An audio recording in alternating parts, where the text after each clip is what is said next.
समस्त छात्र छात्राओं का मेरे YouTube चैनल में तहे दिल से अभिनंदन। आज हम कक्षा 10 की समरूपता नामक टॉपिक पर 7वां वीडियो लेके आए हैं और इस वीडियो में हम चर्चा करने वाले हैं कि दो समरूप त्रिभुजों का जो क्षेत्रफल का अनुपात होता है वो उनके संगत भुजाओं के वर्गों के अनुपात के बराबर होता है। आपके सामने थ्योरम लिखी हुई है, इसको हम प्रूफ करेंगे।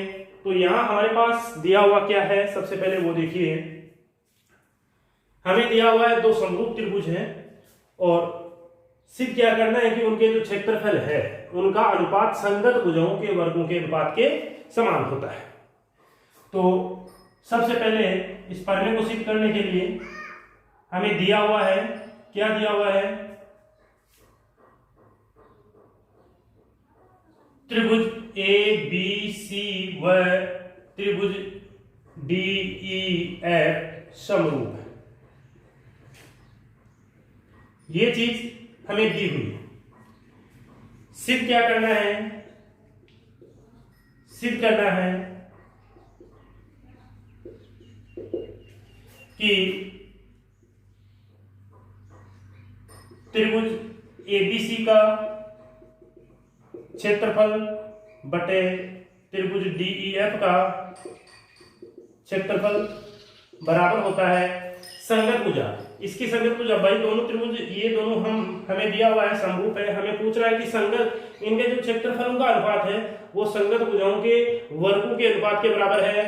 तो संगत भुजा पहले त्रिभुज की ए बी भुजा के संगत दूसरे त्रिभुज की डीई हो गई का स्क्वायर बराबर होगा बीसी का वर्ग बटे ईएफ का वर्ग और बराबर होगा एसी का वर्ग बटे डीएफ का वर्ग।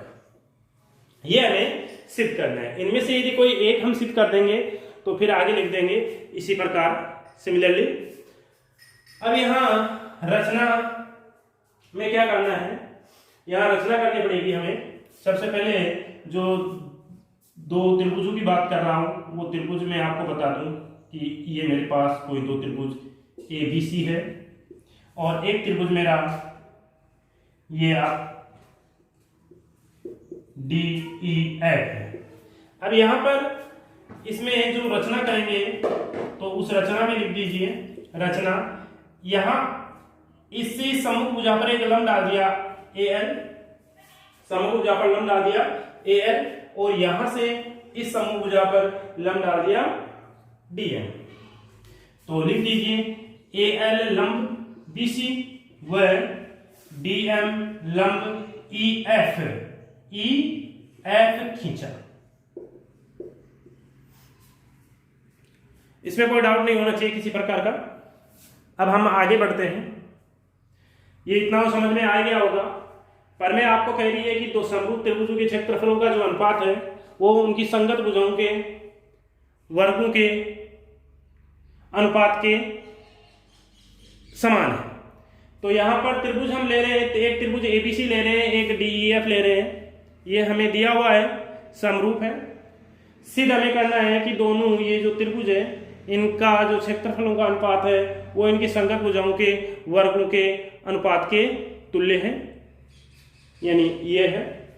यहाँ हमारे पास ये ट्रायंगल है दोनों, इनमें हमने रचना की है कि ए एल लंब है बीसी पर, यानी ए एल इस बीसी पर लंब डाल दिया और डी एम इस ई एफ पर लंब डाल दिया। तो ये हो गया। अब प्रूफ पे देखिए क्या करेंगे। क्योंकि मैं इसको थोड़ा हटा रहा हूं, आप इसको उतार लीजिएगा, आगे बढ़ता हूं मैं। देखिए ये चीज तो आपके सामने होगी। यहां पर देखो आप, इसको मैं यहां से हटा देता हूं और यहां ये एक डायग्राम और बना देता हूं। डीईएफ था, ये लंब डाल दिया, तो ये दोनों ट्रायंगल है। चूंकि हमें दिया हुआ है प्रूफ में हम क्या लिखेंगे, चूंकि अपने पास त्रिभुज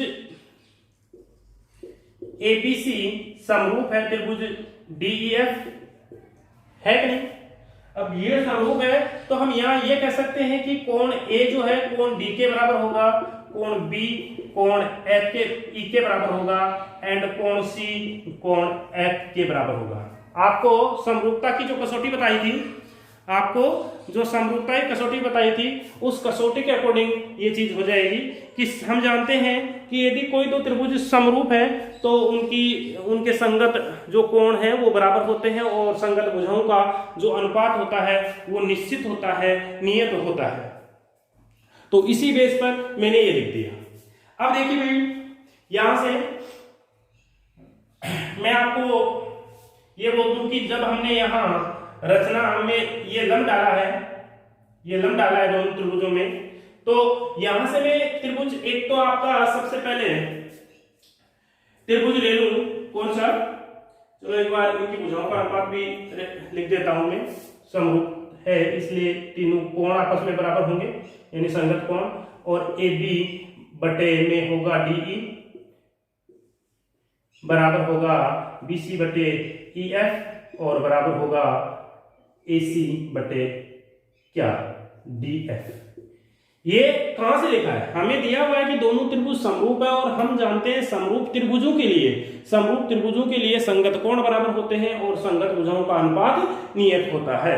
तो यहां से मैंने ये लिख दिया, इसको आप समीकरण 1 दे दीजिए। अब देखिए हम इसमें त्रिभुज ले रहे हैं ए एल बी, त्रिभुज ए एल बी व त्रिभुज डी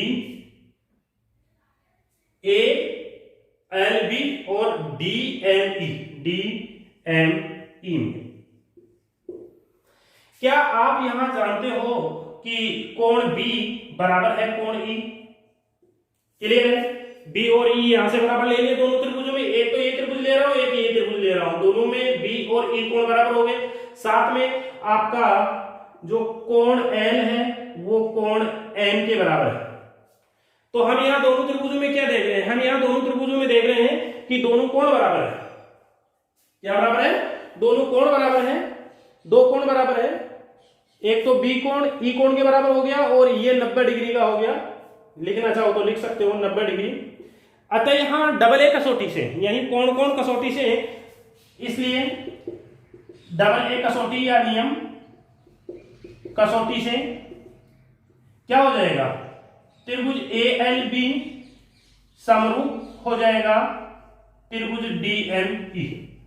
जब ये समरूप हो जाएगा तो हम देखिए यहां क्या कर सकते हैं, जब ये समरूप हो जाएगा तो हम ये लिख सकते हैं कि ए एल बटे में आपका डीएम होगा। भाई ए एल बटे में डीएम होगा, यदि दोनों त्रिभुज समरूप है तो ये चीज होगी ए एल बटे में डीएम और बराबर होगा ए बी बटे में, देखिए ए बी बीच वाला छोड़ रहा हूं तो बीच वाला छोड़ दीजिए डी ई। ठीक है, इसको आप समीकरण 2 दे दीजिए, इसको समीकरण 2 दे दीजिए। यहां तक आपके शायद समझ में आ गया होगा या नहीं आया? देखिए कुछ भी नहीं किया है मैंने, त्रिभुज हमें दिया हुआ है चूंकि कि त्रिभुज एबीसी और डीएफ दोनों समरूप है तो हम जानते हैं कि इनके संगत कोण जो होंगे वो बराबर होंगे, यानी कोण ए बराबर होगा कोण डी के, बी बराबर होगा ई के, सी बराबर होगा एफ के, और साथ में भुजाओं का अनुपात नियत होगा जिसको हमने समीकरण 1 दे दिया। अब हम यहां त्रिभुज ए एल बी यानी इधर वाला त्रिभुज और इधर वाला त्रिभुज यानी ये और ये त्रिभुज ले रहे हैं, तो इनमें आपको पता है कि ऊपर से यहां से देखो b बराबर ई है वो लिख दिया दोनों में, और साथ में ये कोण और ये कोण यानी कोण L और कोण M दोनों आपस में बराबर होंगे क्योंकि 90 डिग्री है रचना से। तो अब हम यहां जानते हैं कि इन दोनों त्रिभुजों में यानी इन त्रिभुजों में दो कोण बराबर है तो डबल ए कसौटी से दोनों त्रिभुज समरूप हो जाएंगे, और समरूप होंगे तो हम ये लिख सकते हैं, क्या किया मैंने, ए एल बटे में डी एम और ए बी बटे में डी ई, और आप चाहो तो एल बी बटे में एम ई भी लिख सकते हो। ठीक है, इसको समीकरण 2 दे दीजिए। अब देखिए हम क्या करेंगे, 1 और 2 को मिक्स करेंगे, तो मैं इनको यहां से हटा रहा हूं और लिख रहा हूं 1 व 2 से।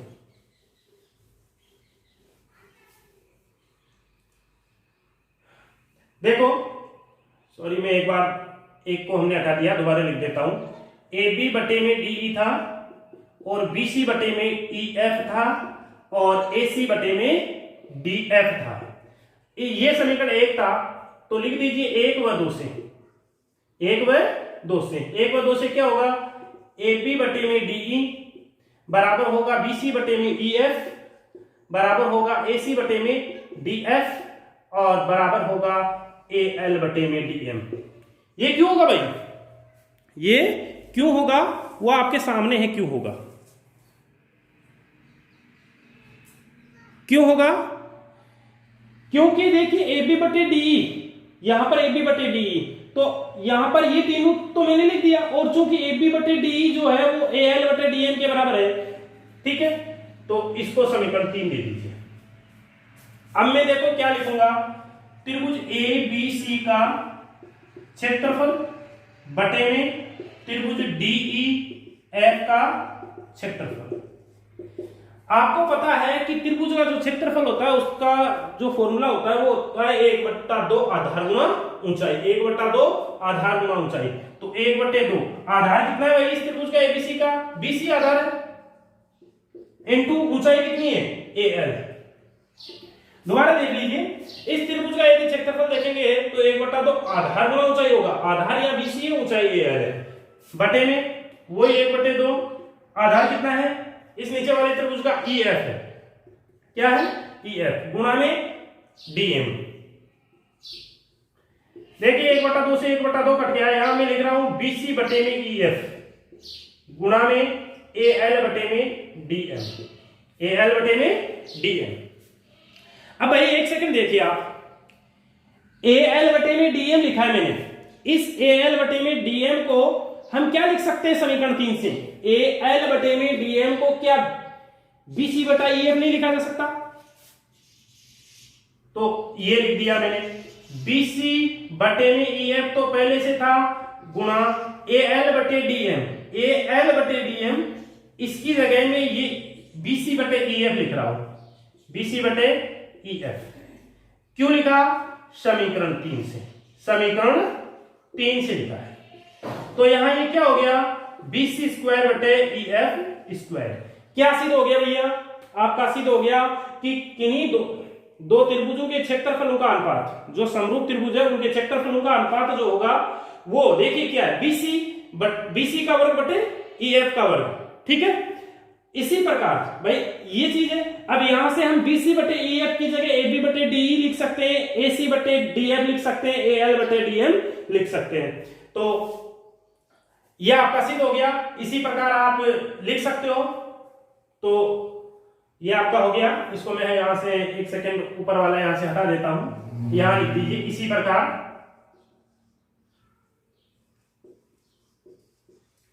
इसी प्रकार त्रिभुज ABC का क्षेत्रफल बटे में त्रिभुज DEF का क्षेत्रफल, ये क्या हो जाएगा, ये हो जाएगा AB का वर्ग बटे DE का वर्ग।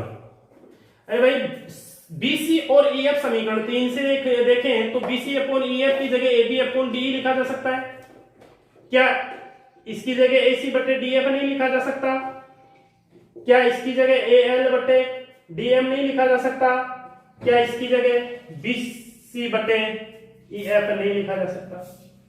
यानी ये जो क्षेत्रफलों का अनुपात आएगा वो संगत तीनों भुजाओं के वर्गों के अनुपात के समान आएगा। अब ये बात तो है ही है, साथ में ये पर में ये भी सिद्ध करती है कि ये यदि ये माध्यिका है, ये इसकी माध्यिका है और ये इसकी माध्यिका है, ये इसकी माध्यिका है, ये इसकी माध्यिका है, तो क्षेत्रफलों का अनुपात इनकी माध्यिकाओं के वर्गों के अनुपात के बराबर हो जाएगा। ये शीर्ष लंब है तो शीर्ष लंबों के अनुपात के वर्गों के अनुपात के बराबर हो जाएगा। तो यहां से आप आगे एक दो रिजल्ट और देख सकते हो, वो कौन कौन से है मैं बता देता हूं। यदि आपके कोई तो समरूप त्रिभुज है तो उनके क्षेत्रफलों का अनुपात उसके शीर्ष से डाले गए संगत जो लंब है उनके वर्गों के अनुपात के बराबर होगा, यानी AL का वर्ग, देखो यहां से आ रहा है AL का वर्ग बटे DM का वर्ग, जो आपने शीर्ष सम्मुख शीर्ष लंब डाले हैं इनके वर्गों के अनुपात के बराबर होगा। एक पर में ये भी हो सकती है इस पर आधारित, एक दूसरा रिजल्ट और प्राप्त कर सकते हैं, वो है यदि हम इनको माध्यिका माने तो ये आपकी माध्यिकाओं के वर्गों के अनुपात के बराबर हो जाएगा। और यदि हम इन कोणों का ए कोण का समद्विभाजक खींचे और इधर डी कोण का समद्विभाजक खींचे तो भी आपका ये जो समद्विभाजक है AL बटे DM के वर्गों के अनुपात के बराबर हो जाएगा। यानी ये यहाँ पर AL को शीर्ष लंब बोले तो भी इनके वर्गों के अनुपात के बराबर होगा, यदि आपको माध्यिका बोले तो भी अनुपात के बराबर हो जाएगा, और यदि आपका क्या कोण का समद्विभाजक बोले, AL को कोण का समद्विभाजक बोले तो भी आपका ये AL square upon DM square हो जाएगा क्षेत्रफलों का अनुपात। तो इसको उतार लीजिएगा। आगे बढ़ते हैं नेक्स्ट थ्योरम है कि कोई एक समकोण त्रिभुज है, उसकी समकोण के सामने की भुजा आप जानते हो कर्ण होती है, तो उस कर्ण का वर्ग जो होता है वो शेष दोनों भुजाओं के वर्गों के योग के बराबर होता है। यानी हम ले रहे हैं एक समकोण त्रिभुज, तो ये मैंने एक समकोण त्रिभुज लिया है जैसा कि आपको डायग्राम में दिखाई दे रहा है ABC, यहां पर C कोण समकोण है, ठीक है। तो हमें क्या दिया हुआ है, हमें दिया हुआ है कि एक त्रिभुज ABC समकोण त्रिभुज है जिसमें B कोण 90 डिग्री का है।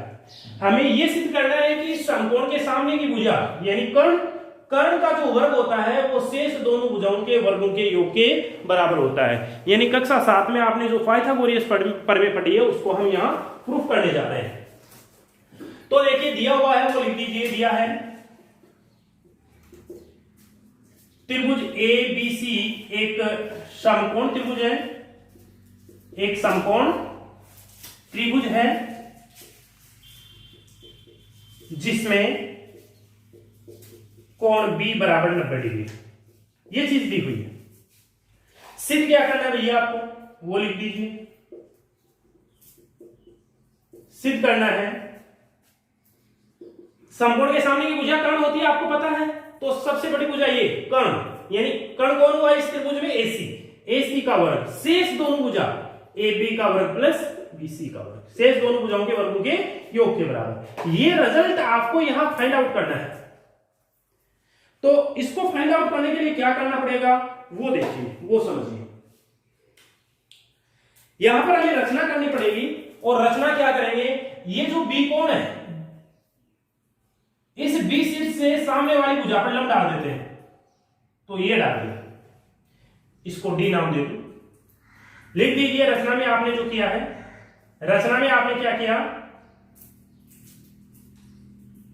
BD लंब AC खींचा,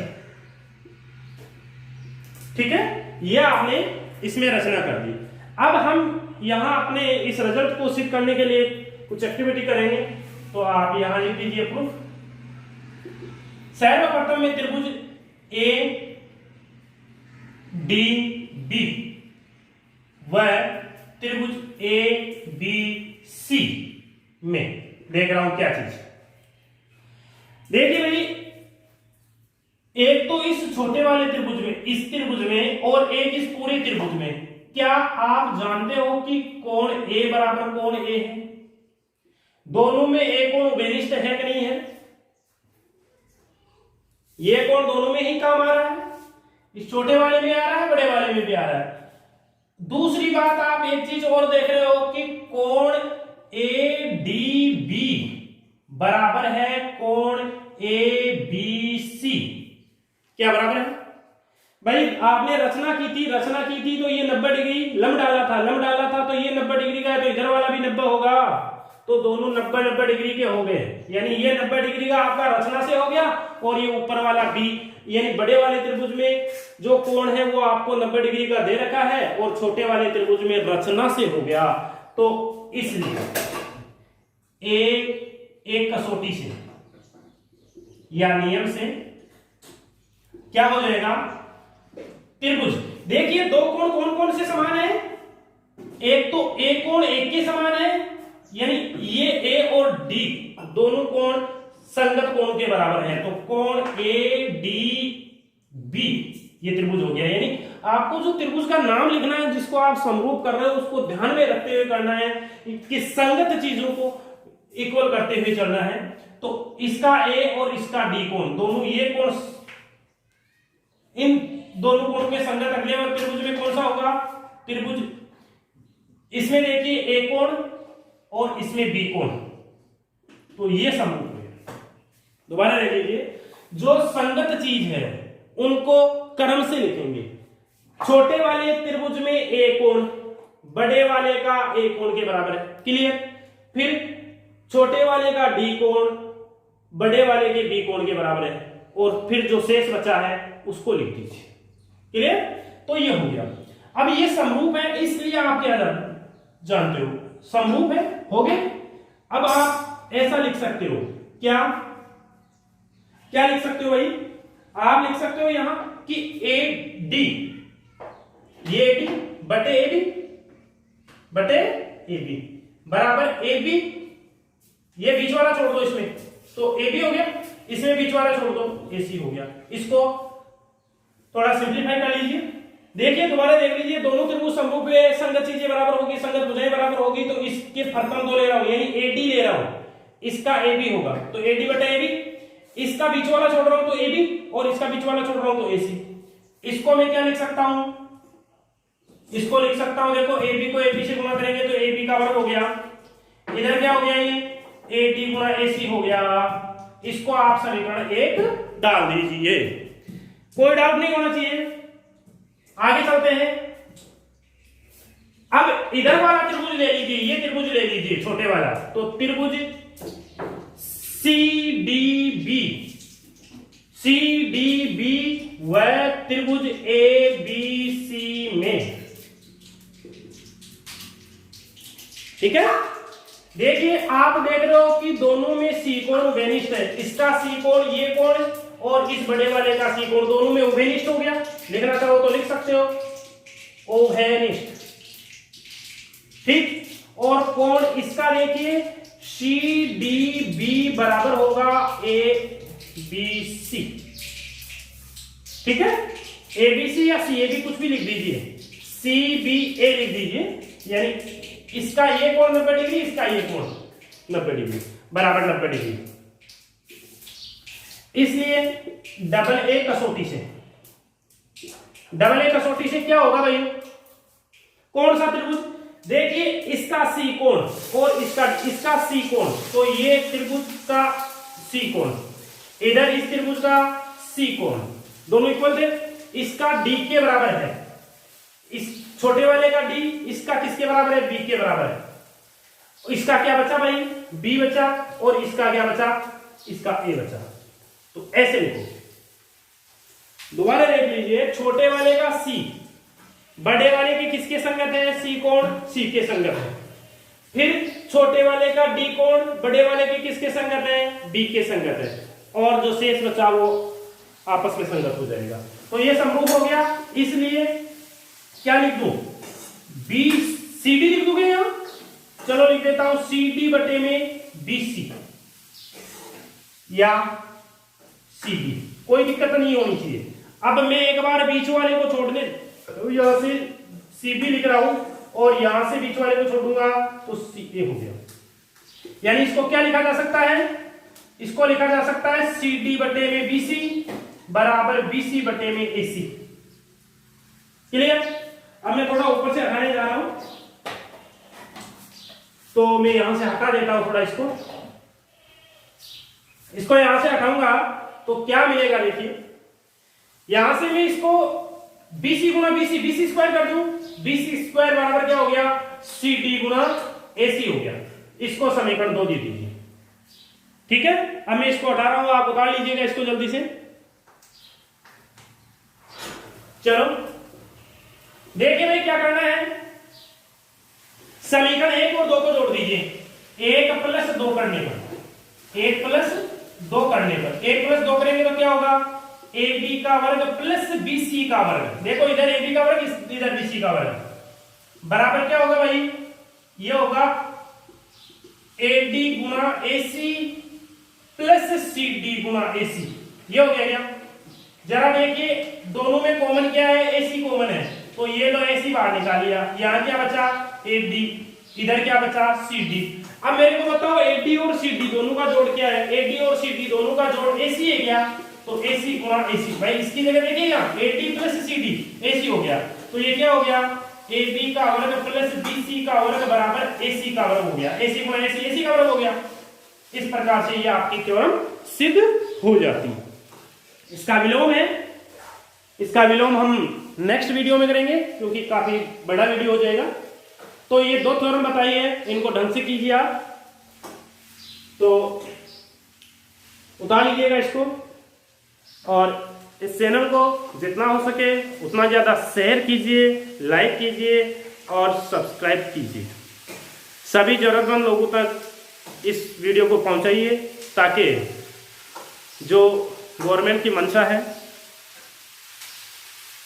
वो सफल हो सके। ऑनलाइन जो स्टडी है, घर बैठे स्टडी है, गवर्नमेंट के सपने को पूरा किया जा सके। Thank you.